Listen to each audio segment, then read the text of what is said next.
Aujourd'hui, j'aimerais vous parler de quelque chose de très important, dont on ne parle pas trop souvent. Aujourd'hui, j'aimerais te parler de ton intelligence, de ta tête, là. Aïe, aïe, aïe. Il y en a certains qui commencent aïe, aïe, aïe. Tu sais, les plus grandes limites, c'est dans ta tête. Les plus grandes limites, c'est dans ta tête. Dis avec moi, les plus grandes limites, c'est dans ma tête. Et dis à la personne à côté de toi, les plus grandes limites, c'est dans ta tête.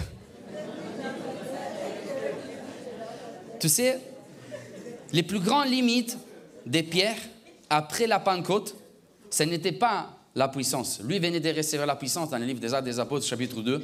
La dunamis de Dieu est descendue. Ce n'était non plus son onction. C'est un homme d'onction. Ce n'était non plus sa foi. Il avait tout abandonné pour servir Dieu. Mais les plus grandes limites de Pierre, c'était dans sa tête. C'était son intelligence. Pierre, il était convaincu que l'évangile était que pour les Juifs et pas pour les Romains et pas pour le monde entier. Donc, écoutez-moi bien. Il avait reçu la puissance, mais son intelligence, il bloquait la puissance de Dieu. Souvent, Dieu ne peut pas faire de grandes choses dans notre vie à cause de notre intelligence, à cause de ce qui se trouve dans notre tête. Maintenant, écoute, les plus grandes limites du peuple d'Israël, ce n'était pas les pharaons, ce n'était pas Amalek, ce n'était pas les manques d'eau dans les déserts, mais les plus grandes limites du peuple d'Israël, c'était dans leur tête. Ils étaient sortis de l'esclavage égyptien, mais ils étaient encore esclaves dans leur tête. Ils se comportaient comme des gens qui étaient esclaves dans leur intelligence. C'est pour cela qu'ils ont tourné 40 ans dans les déserts. Les plus grandes limites, maintenant, ils ne se trouvent pas dans ta foi, ils ne se trouvent pas dans ta puissance. Des fois, ils ne se trouvent pas non plus dans ton onction, mais les plus grandes limites de ta vie se trouvent dans ta tête, se trouvent dans ton intelligence. Regarde qu'est-ce qu'il nous dit la Bible, Romains, chapitre 12, verset 2. Là, c'est l'apôtre Paul qui parle. J'aimerais te parler de l'apôtre Paul ce matin. Waouh, on a parlé des pierres, on est dans notre capsule Nouvelle Direction. On a vu les caractères dimanche dernier, on a vu plein de choses dans cette capsule. Mais là, j'aimerais te parler de Paul. Et lui-même, Paul, il écrira aux Romains, chapitre 12, verset 2. « Ne vous conformez pas au siècle présent, mais soyez transformés par quoi? Par les renouvellements de l'intelligence, afin que vous discerniez quelle est la volonté de Dieu. » Déjà, pour discerner la volonté de Dieu, tu as besoin de te renouveler dans ton intelligence. Ce n'est pas l'onction qui va te mettre en mesure de discerner la volonté de Dieu. Ce n'est pas la puissance, mais pour discerner la volonté de Dieu. Ce qui est bien, ce qui est mal, ce qui est agréable, ce qui est bon et parfait, tu as besoin d'être renouvelé dans ton intelligence, dans tes pensées. Combien de chrétiens, ils sont remplis du Saint-Esprit? Ils aiment la puissance du Saint-Esprit, ils avancent avec l'onction, mais ça fait 40 ans, 50 ans, 20 ans, 5 ans que tu n'es pas renouvelé dans ton intelligence. Combien de chrétiens, ils vivent pour Jésus, mais ils ne sont plus en train de comprendre ce qu'est la volonté de Dieu pour leur vie. Amen. Donc, les plus grandes limites des fois, c'est dans notre tête, c'est dans notre intelligence. C'est pour ça que l'apôtre Paul il dira, soyez renouvelés dans votre intelligence. Maintenant, on va voir cela, parce que l'apôtre Paul, il a vécu ça dans sa vie, dans son ministère. L'apôtre Paul, il a vécu un renouvellement d'intelligence. Tu sais, la vie de Paul, il allait vers une direction, mais il a vécu ce qu'on appelle une métanoïa, un changement de direction. Changement de direction, littéralement, signifie changement des pensées, renouvellement de ton intelligence. Maintenant, regarde, la première fois que nous retrouvons Paul, il s'appelait Saul de Tarse. Actes des Apôtres, chapitre 9, Actes des Apôtres, chapitre 9, du verset 1 au verset 10. Là, nous retrouvons Saul de Tarse, qu'il est le persécuteur des chrétiens. Lui faisait mal aux chrétiens, lui voulait arrêter la puissance de Jésus, voulait arrêter l'évangile de la grâce. Et regardez, Saul de Tarse respirait encore la menace et les meurtres. Contre qui? Contre les disciples, contre Pierre, Jean, Jacques, du Seigneur. Et s'est rendu chez les souverains sacrificateurs où, regardez, en lui demandant des lettres pour les synagogues de Damas, afin qu'il s'y trouvait des partisans de la nouvelle doctrine, hommes et femmes, donc des chrétiens, il les amena liés à Jérusalem. Maintenant, qu'est-ce qu'il voulait faire Paul? Paul, il voulait aller à Damas, il voulait chercher des lettres pour avoir l'autorité de lier des chrétiens, les amener à Jérusalem pour arrêter l'évangile de la grâce. Donc, Saul de Tarse était un persécuteur. Et la Bible nous dit que Saul de Tarse, il est parti de Jérusalem pour arriver à Damas. Damas, il se trouve à 6 jours de voyage. 6 jours de chemin de Jérusalem. Et quand Saul de Tarse était presque en train d'arriver à Damas, là, la Bible nous dit, regardez, comme il était en chemin et qu'il approchait de Damas, tout à coup, une lumière venant du ciel resplendit autour de lui. Et la Bible nous dit qu'il tomba par terre. Et il entendit une voix qui lui disait, « Saul, Saul !» Je fais la voix de Dieu un peu plus. « Saul, Saul ! Pourquoi mais persécute tout. C'est un peu bizarre, hein, mais c'est bon. Persécute tout, ok. Il répondit, qui es tu, Seigneur? Et le Seigneur dit, je suis Jésus qui tout persécute. Il t'essaiera dur des régimes. Dis avec moi, régime. Vous connaissez ces mots, régime? Non? Il y en a qui disent non? Moi, je ne connaissais pas avant. Des régimes contre quoi? Contre les aiguillons. Mais c'est quoi l'aiguillon? Aujourd'hui, je ne méritais pas parler des aiguillons. Tu es prêt? Ah, j'ai un aiguillon devant moi, dans ma main, incroyable. Je remercie vraiment Lucien Barrellon pour l'aiguillon qu'il m'a fabriqué dans la nuit. Amen. Maintenant, tu dois savoir que l'aiguillon était utilisé par les paysans dans les cadres, en fait, de l'agriculture, ok? Et pour faire labourer la terre au bœuf. Ok? Maintenant, regarde. Les paysans, je t'ai fait une image. Viens, s'il te plaît. Viens. Là, il y a un bœuf. Pourquoi vous rigolez, ça va? Là, il y a les bœufs, ok? Il est bien, il est fort, hein? Il est costaud. Tourne-toi vers là. Ok, nickel. Le bœuf, il devait labourer la terre et il devait en fait tracer des lignes droites dans les champs pour pouvoir s'aimer les champs. Ok? Donc maintenant, on a les bœufs. Ok? Donc derrière, il y avait les paysans, il y avait les patrons du bœuf. Et les patrons du bœuf, pour permettre au bœuf d'être dirigé vers la bonne direction, ils devaient utiliser les aiguillons. Et quand en fait les bœufs, de temps en temps, avec sa tête, ses pensées, il partait à droite ou il partait à gauche, partait à droite, les paysans, les patrons utilisaient les aiguillons, pam, dans les fesses, pour les ramener dans la bonne direction et pour les dire avance, s'il te plaît. Amen. Faites attention ce matin. Hein. Ne médite rien, s'il vous plaît, ce matin. Ok? On s'est bien compris. Maintenant, c'est étrange de voir... Merci, bœuf, sois béni. Tu vas revenir après. Écoute, c'est étrange de voir... Écoutez bien, c'est étrange de voir comme Dieu nous voit des fois. Alors, on a vu dans la capsule Nouvelle Direction que Jésus a comparé Pierre à un grain de blé. Vous vous rappelez? Maintenant, on est en train de comparer Saul de Tarse à un bœuf. Saul de Tarse, c'est un bœuf. Comment il fait le bœuf, en fait? Vous savez? L'âne, il fait i-an. La vache, il fait mou. Le bœuf, il fait comment? Maintenant, écoute. Alors, écoute-moi bien. Jésus est en train de comparer Saul de Tarse à un bœuf. Pas seulement un bœuf, mais à son bœuf, dont il était patron. Saul de Tarse, moi, je te vois comme un bœuf qui est dans mon champ, qui est en train de travailler mon champ. Waouh! C'est comme ça que Dieu voyait Saul de Tarse. Oui, tu es comme un bœuf qui travaille à l'intérieur de mon champ. Maintenant, écoute, est-ce qu'il y a des Saul de Tarse dans ta vie? Est-ce qu'il y a des situations hors contrôle dans ta vie? Écoute-moi bien, Saul de Tarse, il est parti de Jérusalem pour arriver jusqu'à Damas. Il était presque arrivé à Damas pour faire du mal aux chrétiens.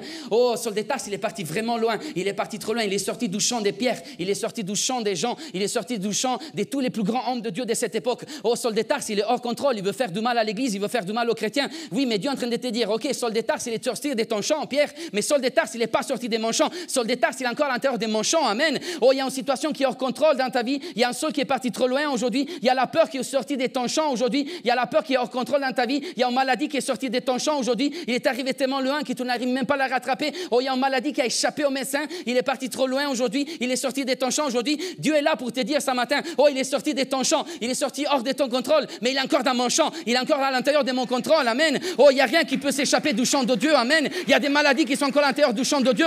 Oh, il y a des peurs qui sont encore à l'intérieur des champs de Dieu ce matin. Il y a des angoisses qui sont encore à l'intérieur du champ de Dieu. Oh, il y a des choses et des difficultés qui sont en train d'être en train à l'intérieur du champ de Dieu. Amen. Rien ne peut s'échapper du contrôle de Dieu.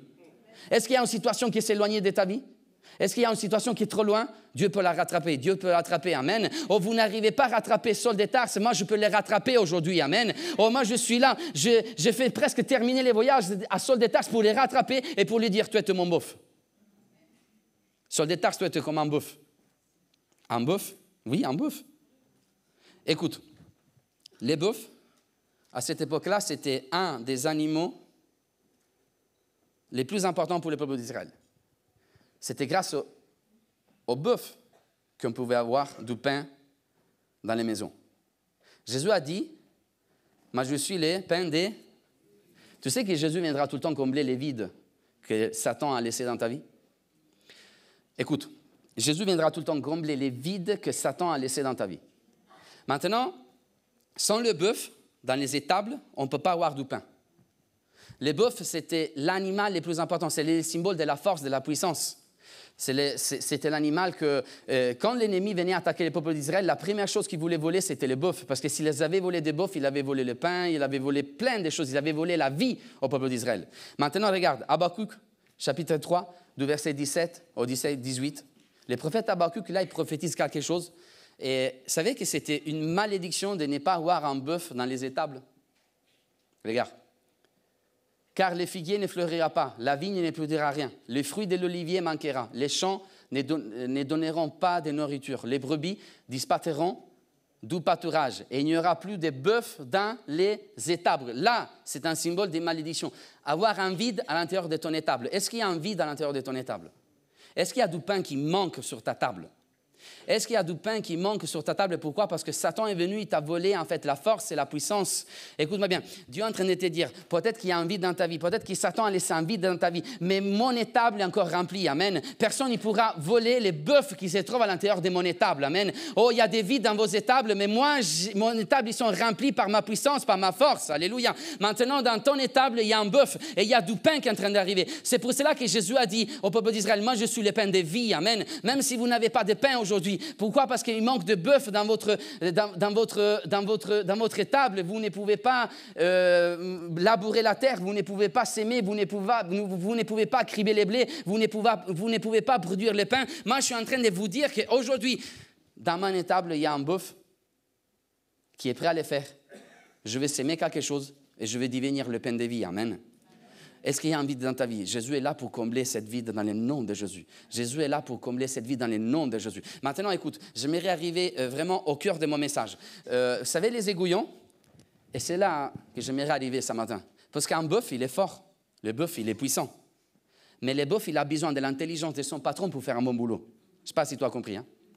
Le bœuf a besoin de l'intelligence de son patron pour faire un bon boulot. Le bœuf, il n'a pas besoin juste de son intelligence pour faire un bon boulot, mais il a besoin aussi de l'intelligence de son maître. Il doit être conduit par son maître pour faire un bon boulot, pour pouvoir en fait tracer des lignes droites dans les champs. Maintenant, écoute, tu as besoin de l'intelligence de Dieu pour pouvoir avancer et pour pouvoir accomplir un bon boulot dans la volonté de Dieu. Amen. Il n'est pas question juste d'être dans les champs, mais il est question aussi d'aller dans la bonne direction à l'intérieur du champ.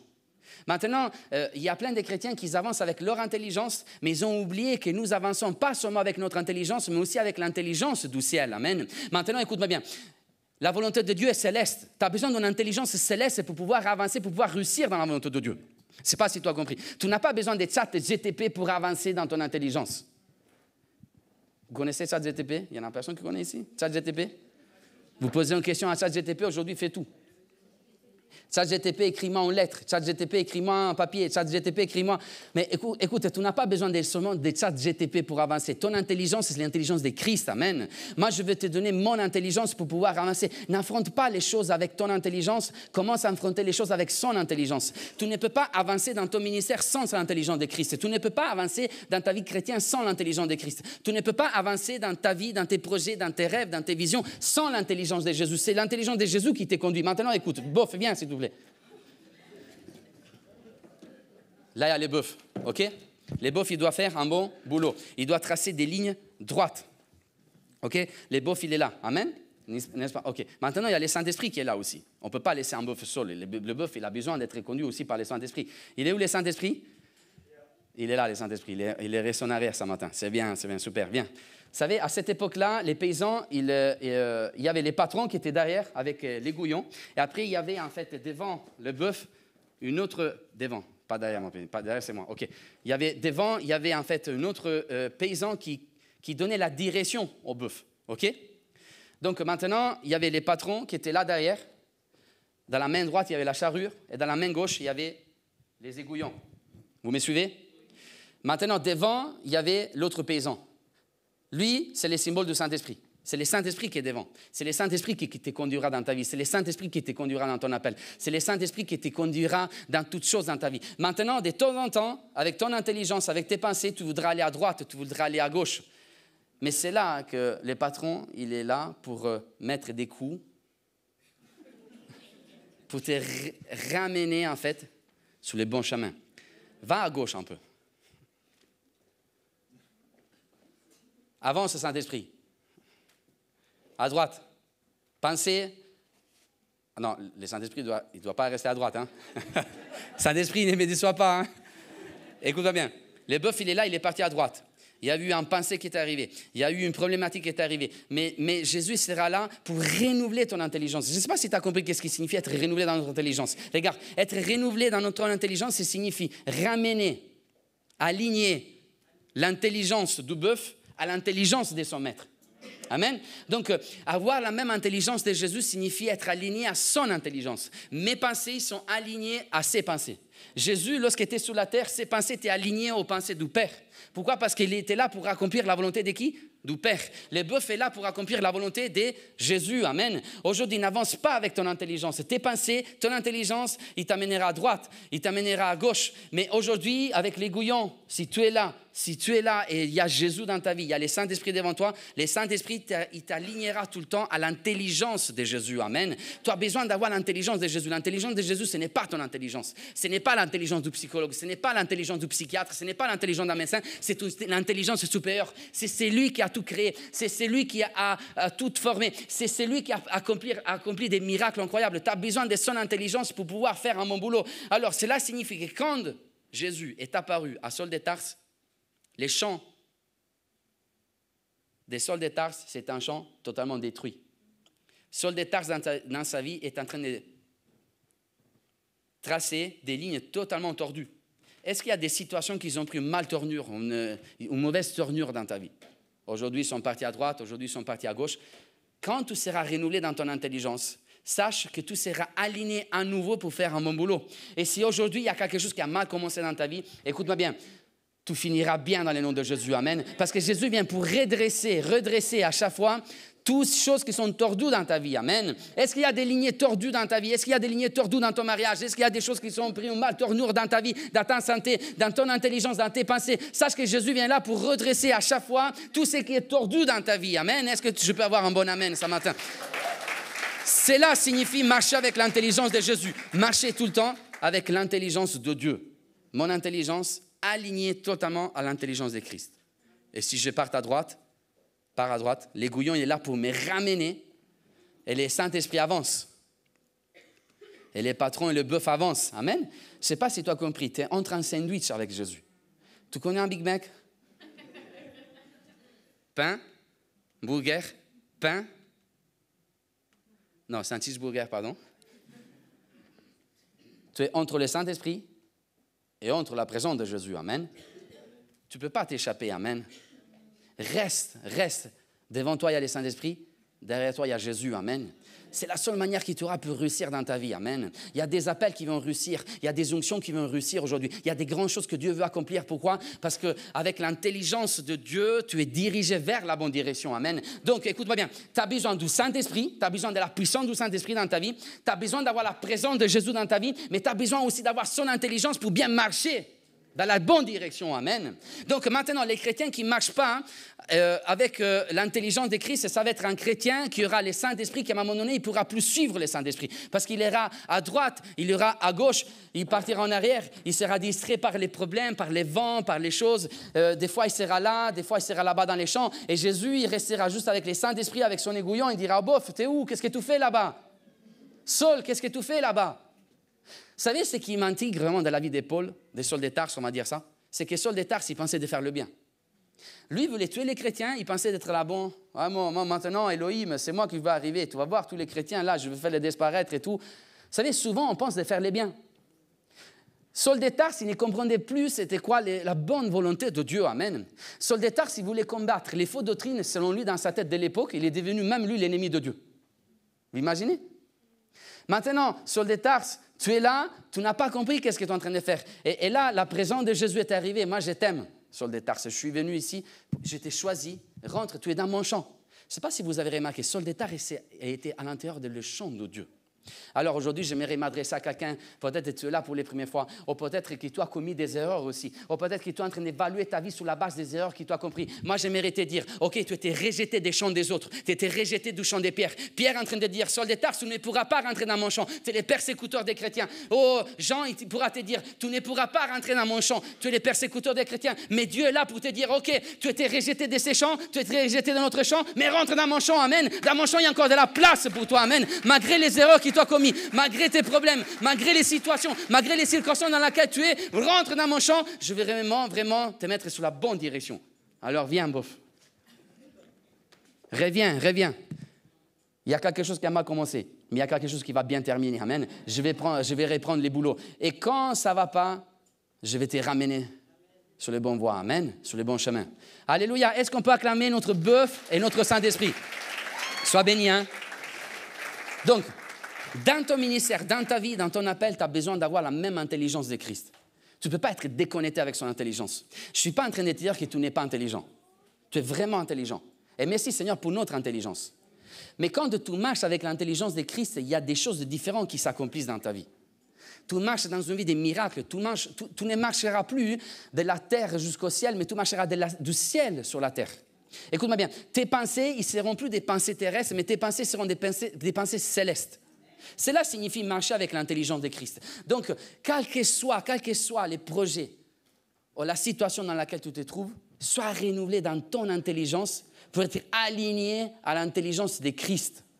Et tu comprendras c'est quoi la volonté de Dieu. Tu comprendras la voie de la guérison. Tu comprendras la voie de la restauration. Tu trouveras la solution que tu ne trouves pas. Amen. Pourquoi? Parce que écoute, une intelligence renouvelée, c'est une intelligence remplie par les pensées de Dieu. Je ne sais pas si tu as compris. Une intelligence renouvelée, un chrétien qui marche avec une intelligence renouvelée, donc une intelligence alignée à l'intelligence de Dieu, c'est un cerveau qui est rempli par les pensées de Dieu. Est-ce qu'il y a des mauvaises pensées dans ta tête? Tu sais que nos pensées, ils gèrent notre vie? Les pensées, ils ont vraiment un pouvoir dans notre vie. Des fois, il y a des gens incroyables, mais à cause de leurs pensées limitées, ils n'arrivent pas à accomplir les grandes choses qui leur sont destinées. À cause de leurs pensées. Maintenant, il y a des mauvaises pensées dans ta vie, il y a des pensées dominantes dans ta vie, il y a des pensées qui se sont formées, qui se sont créées à cause des choses qui t'ont dit, à cause des événements de ta vie. Maintenant, j'aimerais te dire que Dieu a aussi des pensées. La Bible nous dit dans le livre d'Isaïe, mes pensées ne sont pas, et mes voix ne sont pas vos. Donc, mes pensées ne sont pas vos pensées. Donc, cela signifie que Dieu a des pensées supérieures pour ta vie. Quand tu regardes quelqu'un, lui, toi, tu as des pensées pour cette personne, mais Dieu a d'autres pensées pour cette personne. En lisant la vie de Saul de Tarse ces jours-là, wow, c'est incroyable de voir comme Dieu, des fois, il cache des choses à l'intérieur de nous. Des fois, on avance avec des choses qui sont cachées, que Dieu a cachées à l'intérieur de nous, mais on ne se rend même pas compte du pouvoir que Dieu a placé en nous. Écoute-moi bien. Saul de Tarse, cette matinée-là, il s'est réveillé pour aller chercher des lettres et pour ramener des chrétiens emprisonnés à Jérusalem, ils voulaient faire ces trucs et tout. Mais Saul de Tarse, ce matin, ils étaient en train de s'habiller, mais ils ne savaient pas qu'ils allaient devenir les plus grands apôtres qui a jamais existé dans la Bible. Ils ne savaient pas dans ce moment-là qu'il aurait écrit moitié du Nouveau Testament. Ils ne savaient pas dans ce moment-là qu'il allait accomplir des miracles pour Jésus. Ils ne savaient pas que dans ce moment-là, il serait devenu l'homme qui était en train de rechercher pour l'emprisonner. Ils ne savaient pas dans ce moment-là qu'il serait devenu un des plus grands hommes de Dieu qui a jamais existé dans toute l'histoire. Ils ne savaient pas qu'ils allaient implanter des églises. Ils ne savaient pas qu'ils allaient enseigner à des églises. Ils ne savaient pas qu'ils allaient baptiser des gens. Ils ne savaient pas qu'ils allaient imposer les mains aux gens pour qu'ils soient remplis du Saint-Esprit. Ils ne savaient rien de ce moment-là. Il y avait des choses qui étaient cachées en lui. Amen. Est-ce que tu es là sur ta chaise? Écoute-moi bien. Dieu a caché un potentiel en toi. Amen. Que même toi, tu n'as pas réalisé encore aujourd'hui. Amen. Oh, écoute-moi bien. Dieu veut à un moment donné mettre en lumière les potentiels qui est en toi. Ils t'ont tout le temps dit que tu n'es pas capable, ils t'ont tout le temps dit que tu n'es pas... Mais moi, je mérite de dire que Dieu cache des choses à l'intérieur des hommes. Et des fois, il fait avec des hommes qui ne s'imagine pas des grandes choses. Amen. Oh Seigneur, tu ne peux pas choisir Saul. Tu ne peux pas les choisir. Écoute-moi, mais regarde qu'est-ce qu'ils sont en train de penser sur lui. Les hommes, ils ont des pensées sur Saul de Tarse. Oh, tu ne pourras jamais l'utiliser. Même Saul de Tarse, il a des pensées dans sa tête. Oui, mais Dieu avait d'autres pensées pour Saul de Tarse, amen. Parce que quand tu avances avec l'intelligence de Dieu, tu comprendras ses pensées aussi. Ses pensées ne sont pas tes pensées, amen. Lui, il a des pensées pour ta vie. Toi, tu as tes pensées pour ta vie. Suis la pensée de Christ, amen. Oh, suis les pensées des miracles de Jésus. Jésus ne pensait pas comme les autres. Maintenant, il y a des chrétiens qui pensent tout le temps négatif. C'est vrai? Oh, l'avenir est ténébreux. La persécution commence. Le mal vient dans ma vie. Il y a des chrétiens qui sont tout le temps dans une sorte de pensée dépressive. Il y a des chrétiens qui sont tout le temps sur les autres, ils regardent tout le temps ce qu'ils ont les autres, etc. Mais ils n'ont pas remarqué qu'ils avancent avec une tête qui n'est pas renouvelée avec l'intelligence. Il n'est pas aligné à l'intelligence de Dieu. Écoute, Jésus, c'était quelqu'un qui pensait tout le temps positif. Vous savez, la pensée positive, ce n'est pas quelqu'un qui l'a inventé, mais c'est dans la Bible. À un moment donné, Jésus dira à ses disciples, écoute-moi bien, maintenant je vais partir, je vais mourir sur la croix, mais après je vais ressusciter. Voyez?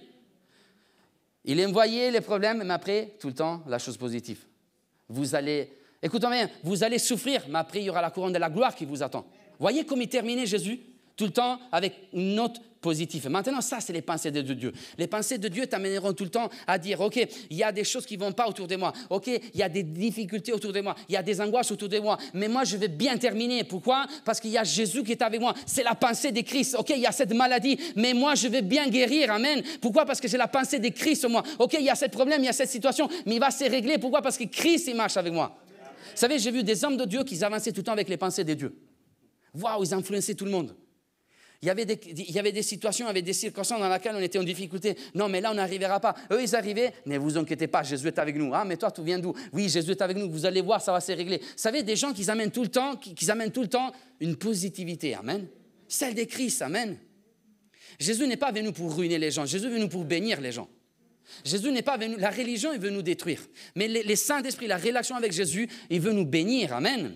Jésus est venu pour faire changer la destinée des Saul de Tarse et il a transformé Saul de Tarse en Paul. Parce que quand tu rencontres Jésus, tu vis la métanoïa, tu vis un changement d'intelligence, un changement de direction. Amen. Oh, tu n'es plus le même. Tu es rentré dans une manière, mais tu sortiras d'une autre manière. Amen. Oh, tu es parti à Damas comme Saul de Tarse, mais tu reviendras et tu seras appelé Paul. Amen. Tu seras l'apôtre Paul. Amen. Tu seras l'homme choisi de la part de Dieu. Écoute, une intelligence renouvelée, c'est une intelligence remplie par les pensées de Dieu. Une intelligence renouvelée, c'est une intelligence remplie aussi par la sagesse de Dieu. Amen. Tu sais qui t'a besoin de la sagesse? Pas la sagesse terrestre, sagesse céleste. Maintenant, en premier, il y a tout le temps la sagesse. Écoute-moi bien. En premier, il y a tout le temps la sagesse. Jésus grandissait en sagesse, grâce et stature. Avant de grandir en stature, en grâce, la Bible nous dit qu'il grandissait en sagesse. Parce que la sagesse, c'est tout le temps en premier. Maintenant, Salomon, il a demandé quoi à Dieu? De la sagesse. Amen. La première chose qu'il lui a demandé, c'était de la sagesse. La première chose que tu dois demander à Dieu, c'est de la sagesse. Maintenant, tu pourras acquérir la sagesse de Dieu en ayant ton intelligence alignée à son intelligence. Amen. Tu as besoin d'avoir la sagesse de Dieu pour pouvoir remporter des victoires. Maintenant, la sagesse de Dieu, il te conduira tout le temps dans des domaines, dans sa présence, dans sa volonté. Sa volonté, ce n'est pas ta volonté. Comme ses pensées ne sont pas ses pensées. Tu sais, Dieu a une volonté pour toi. Des fois, Dieu te demandera de faire des choses un peu bizarres. Il y a quelques pains, quelques poissons? Oui, Seigneur, avec nos pensées, avec notre sagesse, il faut remoyer les gens autour, dans les maisons, ils vont manger. Au McDo, dès qu'ils ont mangé, après ils peuvent revenir. Mais la sagesse de Jésus était différente, les pensées de Jésus étaient différentes. Il y a quelques pains, quelques poissons, amenez-les-moi, je vais les toucher, et je vais accomplir les plus grands miracles que vous avez jamais vus. Vous avez vu la sagesse et les pensées de Jésus? Quand il y a un manque, Jésus n'était pas inquiet. Il était là, tranquille, je vais multiplier ces pains et ces poissons. Ça, c'est la sagesse de Jésus, amen. Ça, c'est les pensées de Jésus. Donc, aujourd'hui, tu as dépensé pour tes enfants. Aujourd'hui, tu as dépensé pour ta vie. Aujourd'hui, tu as dépensé pour la rentrée. Tu as dépensé, tu as des projets pour ton avenir. Moi, j'aimerais te dire, n'avance pas avec tes pensées dans ces projets, mais avance avec les pensées et la sagesse de Christ. Et j'aimerais terminer cette prédication aujourd'hui en te montrant quelque chose. Une intelligence renouvelée, c'est une intelligence. J'aimerais inviter les pianistes à venir. Une intelligence renouvelée, c'est une intelligence qui est remplie par la vision de Dieu aussi. Donc, il sera rempli par les pensées de Dieu, il sera rempli par la sagesse de Dieu, mais il sera rempli aussi par la vision de Dieu. Maintenant, remets-moi les textes, s'il te plaît. Actes des Apôtres, chapitre 9. Actes des Apôtres, chapitre 9. La Bible nous dit qu'après avoir entendu la voix de Dieu, après avoir vu la lumière de Jésus, la Bible nous dit que, tremblant et saisi d'effroi, il dit, Seigneur, que veux-tu que je fasse? Et le Seigneur lui dit, lève-toi, entre dans la ville et on te dira ce que tu dois faire. Après, les hommes qui l'accompagnaient demeuraient stupéfiés. Ils entendirent bien la voix, mais ne voyaient personne. Et après, verset suivant, regarde, qu'est-ce qu'il nous dit la Bible? Là, il y a Saul de Tarse, il y a un changement dans la vie de Saul de Tarse. Saul se releva de terre et qu'une fois ses yeux fussent ouverts, il ne voyait rien. Maintenant, Saul de Tarse, après avoir rencontré Jésus, il portait quelque chose de différent dans sa vie. Tu sais que quand tu rencontres la présence de Jésus, tu n'es plus le même. Jacob a rencontré l'ange de l'Éternel, Jésus, et à un moment donné, avec son hache, boîtier. Il y aura tout le temps un signe après avoir rencontré la présence de Jésus. Et Saul de Tarse, il ne voyait plus. Il est resté aveugle. Waouh, ça c'est prophétique, amen. À partir d'aujourd'hui, Saul de Tarse, tu ne seras plus conduit par tes pensées, tu ne seras plus conduit par ta vision, mais tu seras conduit par ma vision, amen. Écoute-moi bien, il est où le bœuf? Viens, s'il te plaît, viens. Avant, on trouve un Saul de Tarse. Un Saul de Tarse, viens, on descend, c'est mieux aujourd'hui. Il y a un peu moins de monde aujourd'hui, ça va. Avant, on retrouve un Saul de Tarse qui, à un moment donné, il conduisait les gens. On va, avec mes pensées, je vais conduire les gens qui sont, on y va, on est en train d'aller à Damas. Mais à un moment donné, Saul de Tarse, il rencontre Jésus. Saul de Tarse, il ne voit plus rien. Il ne peut plus marcher avec sa vision. Il était la tête, mais finalement, il est devenu la queue. Maintenant, Saul de Tarse, tu dois suivre. C'est moi qui va te conduire. C'est moi qui va conduire ton intelligence. Ton intelligence maintenant est alignée à mon intelligence. Amen. Oh, tu iras à droite parce que moi je te conduirai à droite. Tu iras à gauche parce que moi je te conduirai à gauche. Oh, écoute-moi bien. Tu ne marcheras plus par la vue, tu marcheras par la foi. Tu marcheras avec la vision que moi j'ai pour ta vie. Tu marcheras avec la vision. Tu étais à la tête, mais maintenant tu as la queue. Il y a un changement dans ta vie. Amen. Cela signifie marcher par la foi. Marcher avec la vision de Dieu. Et pour marcher avec la vision de Dieu, tu as besoin d'être renouvelé dans ton intelligence. En tout temps, en tout temps, en tout temps. L'apôtre Paul, tu seras conduit. Tu auras besoin de ma vision pour accomplir des miracles. Tu auras besoin de ma vision pour aller prêcher l'évangile. Tu auras besoin de ma vision pour aller accomplir ma volonté. Tu auras besoin de ma vision pour résister aux apôtres qui au début ne te croiront pas. Tu auras besoin de ma vision pour aller à Rome. Tu auras besoin de ma vision pour écrire les épîtres de Paul. Tu auras besoin de ma vision pour peut-être être lapidé, mais après continuer ta marche chrétienne. Tu auras besoin de ma vision pour être l'apôtre le plus grand qui a jamais existé. Tu auras besoin de marcher avec ma vision pour accomplir les grandes choses que moi j'ai préparées pour toi. N'avance pas avec ta vision. Avance avec la vision de Dieu. Une intelligence renouvelée, c'est une intelligence qui est remplie par la vision de Dieu. Apôtre Paul, tu ne seras plus conduit par ta vision, mais à partir de maintenant, c'est moi qui va te conduire. Écoute-moi bien, j'aimerais terminer comme ça. C'est incroyable de voir quelque chose dans ce texte, c'est que ce que j'ai remarqué, des fois, vous savez, Jésus, il est un peu... Ok, Saul de Tarse, tu veux partir? À cette époque-là, à partir de Jérusalem à Damas, c'était un long voyage. Il fallait dépenser beaucoup d'argent. Il y avait déjà des gens qui conduisaient Paul pendant les voyages. Paul n'était pas seul. On ne sait pas si Paul avait un cheval avec lui. Souvent, la tradition, un peu, il nous dit que Paul il est tombé de son cheval, mais il n'est pas écrit dans les textes, on ne sait pas. Mais quand même, certainement, il avait un cheval avec lui, il avait plein de choses, il avait dépensé plein d'argent. Et donc, il est en train d'accomplir son voyage. Et c'est quand que Jésus lui est apparu? À la fin de son voyage. Donc, apôtre Paul, avant, tu dois dépenser tout l'argent. Et comme ça, tu vas prendre, bien fait. Tu as dépensé toutes tes énergies. Tu es fatigué, tu as marché 6 jours, et c'est là maintenant que je vais arriver. Amen. Voyez Dieu comment il fait les choses? Est-ce que vous êtes là ce matin? Vous êtes attentif, vraiment, je reçois l'onction dans cette salle. Amen. Tu es en train de recevoir les messages de Dieu. Écoute-moi bien. À la fin, Jésus est arrivé. Est-ce que Jésus a jamais empêché à l'apôtre Paul de terminer son voyage? Non. Apôtre Paul, tu vas terminer ton voyage. Finalement, tu vas arriver à Damas. Moi, je ne t'empêcherai pas de terminer ton voyage, mais je vais changer le but de ton voyage. Je ne sais pas si tu as compris. Je vais changer les buts de ta destinée. Moi, je ne vais pas t'empêcher de rentrer dans ta destinée, mais moi, je vais changer les buts de ta destinée. Il y a quelque chose ce matin qui a mal commencé, mais après 6 jours, il va bien terminer. Écoute-moi bien, c'est drôle de voir que l'apôtre Paul, il est parti pour chercher des lettres. Il est parti pour emprisonner des chrétiens, pour lier des chrétiens. Il est parti pour tuer les chrétiens. Mais finalement, il y a l'apôtre Paul qui est revenu comment? Avec le Saint-Esprit, donc sans lettres. Il est revenu pour délier les chrétiens, pour donner la liberté aux chrétiens. Il est revenu pour donner la vie aux chrétiens. Il est revenu avec les buts de Dieu. Amen. Donc, des fois, tout partira avec un but précis. Mais Jésus, la présence de Jésus sera là pour te dire, avec les changements d'intelligence, tout changera ta destinée. Amen. Tu auras un but différent. Il y a quelque chose qui a mal commencé dans ta vie, mais il y a quelque chose qui va bien terminer dans ta vie. Amen. Qu'importe, en fait, toutes les lignes qui sont tordues dans ton champ, moi, je vais redresser tout ce que tu as tracé afin que tu puisses vivre des lignes droites dans ta vie. Amen. Ça, c'est le but de Christ. Changer les destinées. Imaginez-vous l'apôtre Paul en revenant à Jérusalem. Apôtre Paul, est-ce que tu as des lettres? Combien de chrétiens t'as lié aujourd'hui? Ben finalement, je n'ai pas de lettres.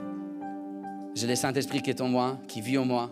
Et je suis prêt à commencer une grande aventure avec Jésus. Amen. Je suis prêt à vivre la vision de Dieu. Je suis prêt à marcher avec les pensées de Dieu. Je suis prêt à marcher avec l'intelligence de Christ dans ma vie pour arriver jusqu'aux extrémités de la terre. Si aujourd'hui tu peux lire moitié du Nouveau Testament, tu peux le lire grâce à un homme qui a été renouvelé dans son intelligence, qui a vécu la métanoïa de Jésus, qui a marché avec la puissance de l'Esprit. Donc ne marche pas juste avec la puissance de l'Esprit. Ne marche pas juste avec l'onction. Ne marche pas juste avec la foi, mais marche aussi avec une tête renouvelée, une intelligence renouvelée dans ta vie pour pouvoir accomplir la volonté de Dieu, pour comprendre les biens et les mal. Ça, c'est la volonté de Dieu pour ta vie.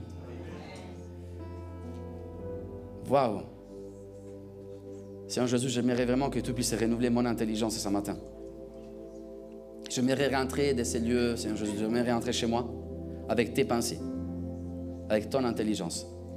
J'aimerais voir, Seigneur Jésus, ce défi qui est devant moi, cette problématique qui est devant moi, des manières différentes, comme tu la vois.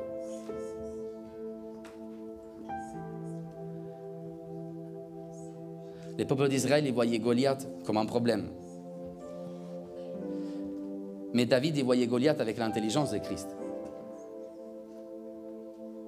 Ce géant, il est grand. Ce géant, il est puissant.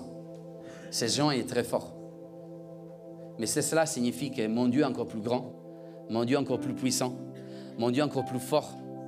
Pourquoi? Parce que Jésus nous a promis que nous vaincrons les Philistins. Et ça, c'est sa promesse. Ça, c'est sa promesse. Est-ce que tu pourrais commencer à voir les choses comme Dieu les voit? Est-ce que tu aimerais voir tes problèmes comme Jésus les voit? Tu ne verras plus des problèmes et tu verras que des solutions.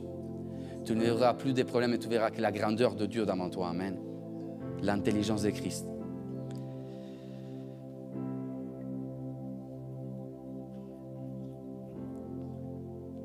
Il y a des églises qui ont arrêté de grandir. Il y a des âmes qui aujourd'hui ils se sont perdus. Pourquoi? Parce que pendant les époques, il y a des chrétiens qui n'ont jamais renouvelé leur intelligence. Ils avancent avec leur intelligence depuis 25 ans, 35 ans, 40 ans, tout le temps les mêmes, tout le temps les mêmes, tout le temps les mêmes, tout le temps les mêmes, tout le temps la même intelligence. Mais n'oublie pas que le Saint-Esprit est là pour renouveler ton intelligence ce matin.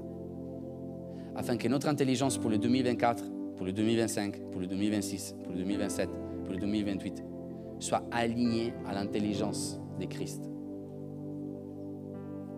Tu réussiras dans ton ministère, tu réussiras dans ton appel seulement quand tu marcheras avec l'intelligence de Christ, avec le Saint-Esprit qui te conduit. J'aimerais vraiment que des intelligences, que des têtes soient renouvelées ce matin. Est-ce qu'on pourrait se mettre debout un moment?